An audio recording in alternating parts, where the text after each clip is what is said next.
Today, I'd like to talk about the Lake Young's Trail. The majority of the trail is actually a gravel road, not in reality a trail. It's the entire maintenance access road that goes around Lake Young's, which is Seattle's drinking water. If you hike the entire loop, you'll travel 9.8 miles. Here's a graph that shows the elevation of the trail. The low point is 435 feet, the high point is 700 feet. If your hobby is endurance running, Lake Young's Trail is the location of the Pigtails Challenge. The nice people that schedule this event gives you the opportunity to run up to 200 miles. And the trail is very well suited for running and biking. Well, really, most of the trail.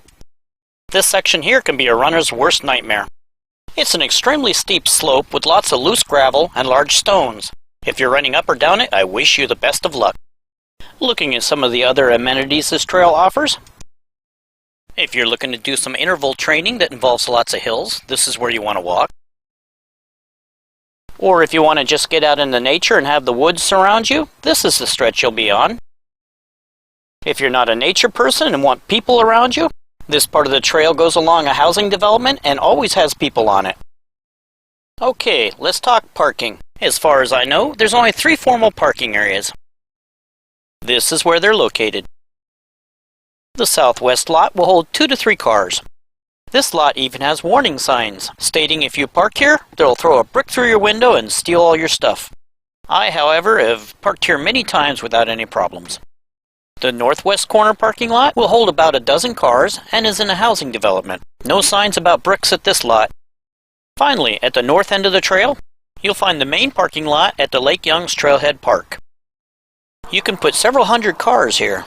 And all of the trail events like the pigtail race is staged out of this lot. It even has a bathroom, but that's mostly for show. As you can tell from the porta potty, I very rarely have ever seen this building open. However, if you like blackberries, this is the place to come. This whole park is ringed by blackberry bushes. Oh, I just remembered, there's one other parking space. Located across the street in this area, you'll find Lake Young's Park. It does have a nice parking lot, but you'll need to pole vault across the big ditch to get to the trail. I'll bet you're wondering why the Parks Department didn't make access from the Lake Young's Park to the Lake Young's Trail. But don't worry, the locals in the area came up with a workaround. About 100 feet south of the Lake Young's Park, you'll see this road sign, Southeast 195th Place. The locals installed a culvert and a dirt bridge. No more pole vaulting over ditches for them. Okay, I'm going to try something new with this video. The trail is displayed by the red line.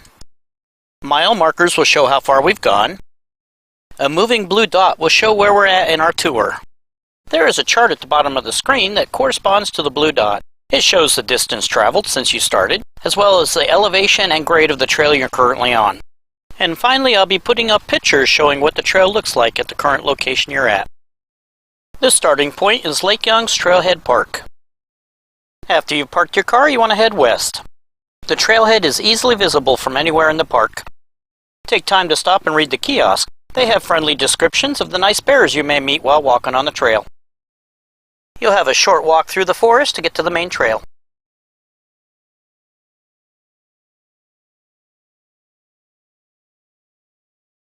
At the main trail, you can turn left or right. I'm turning right, and you'll go down the steepest hill on the trail.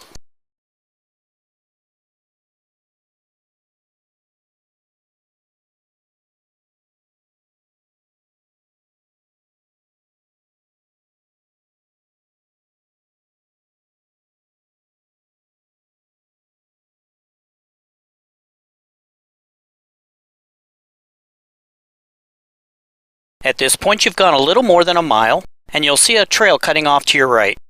You're currently standing on top of Seattle's drinking water pipes. Speaking of water, if you're thirsty, go half a mile down this trail. This will drop you off into the Fairwood Shopping Center. They even have a King County library there if you want to get a book to read while you're walking around the trail. Okay, back to hiking.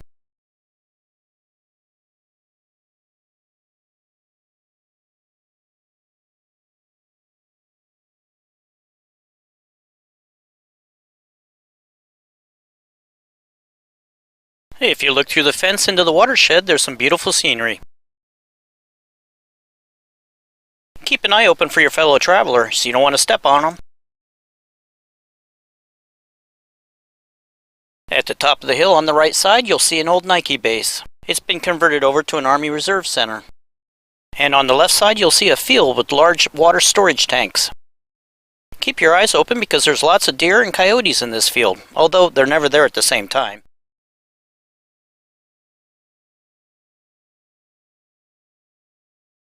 While you're walking, pay attention to the other side of the fence.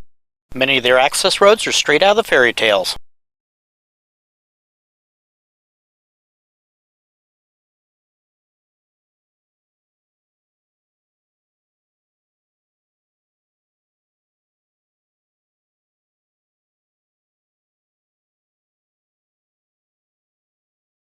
At this point in the trail, you finally get to leave that noisy road that you just spent 2.5 miles walking along.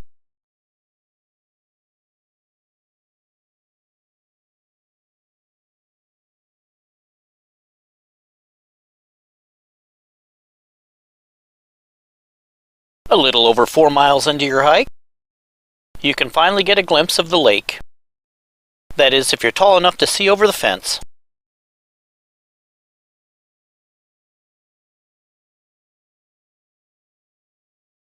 Along this short stretch, you'll unfortunately have to walk along the side of a road again.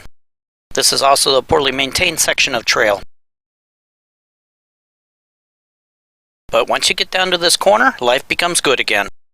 You're effectively walking off into the wilderness.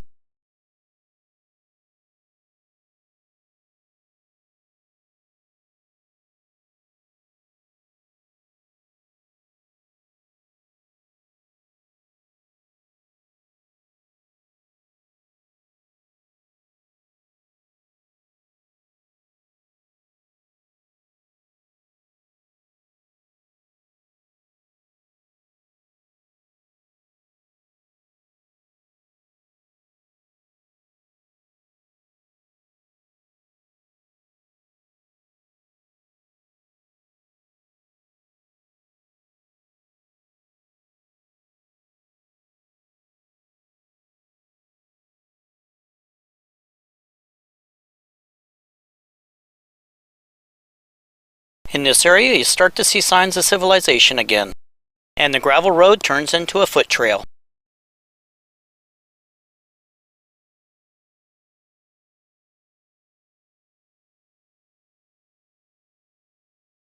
Here you can actually see one of the massive pipes that they use to transport water from the Cedar River into Lake Youngs. As you look at this pipe, take a moment to truly appreciate the extraordinary effort that it actually took to bring clean, fresh drinking water to so many people.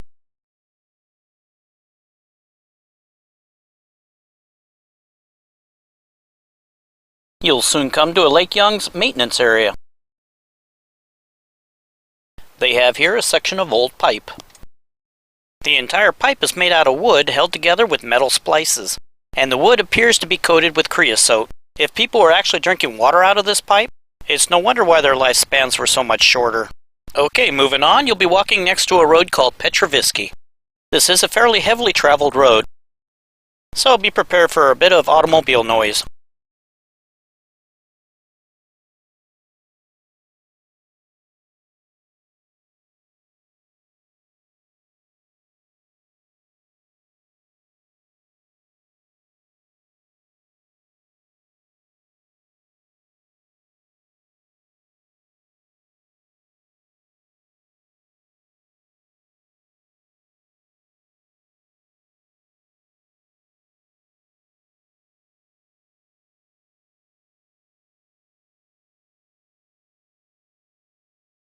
When you get to this corner, the nature of the trail changes.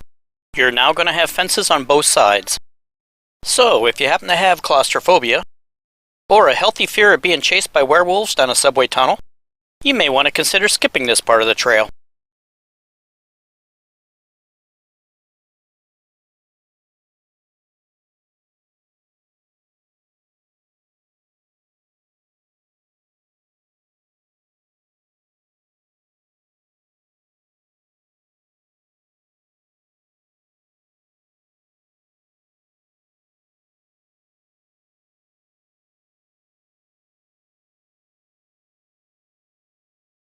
On the right-hand side, you'll see damaged and destroyed cars. I'm pretty sure this is a King County impound lot.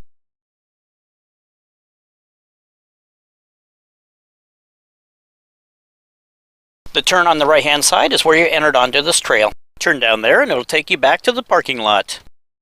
Well, thanks for watching and enjoy your hike.